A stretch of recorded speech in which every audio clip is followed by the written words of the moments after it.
I needed an actor with a lot of sex appeal. I needed a playboy. I needed someone that I needed a rock star.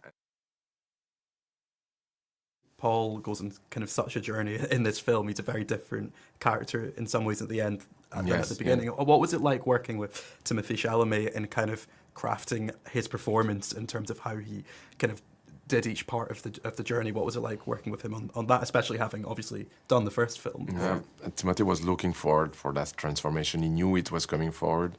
It was coming, it's fun for an actor to have that. It's fun for an actor to perform such a transformation. Paul has a very dramatic. Paul has a very strong dramatic arc, it's like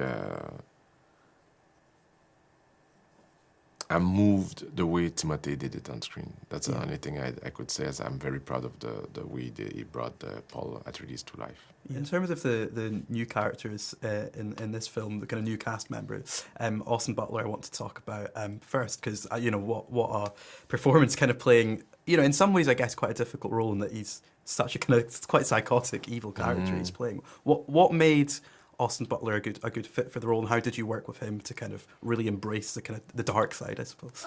I needed a fearless actor, someone that will be willing to go just close to, not too far, but just close to it. Yeah. and someone that will not be judging himself, someone that will love to take risk, and someone that, of course, will have the necessary charisma. I needed an actor with a lot of sex appeal. I needed a playboy. I needed someone that I needed a rock star. And we've seen Austin who have done that in his previous role. But I needed someone that could convey, that had that magnetism, strong and magnet, and Austin had all those qualities. And then with Florence Pugh, obviously playing a character who doesn't necessarily appear as much as some of the other characters in the film, but it is so important in terms of the kind of the impact that she has in those scenes. What was it like working with her, and why was she the right fit for the princess? And I needed someone that one thing that was important for me is that the audience will never perceive Princess Irulan as a victim.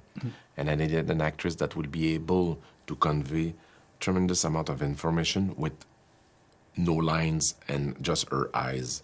And Florence is one of the best actress of her generation. And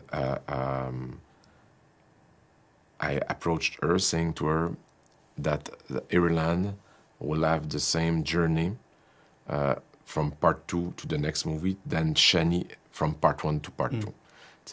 And part 1 we barely saw Shani. She was just like a ghost, a dream, and she was introduced at the end of the part 1. And then she became one of the main character of part 2, and it will be the same for Irulan.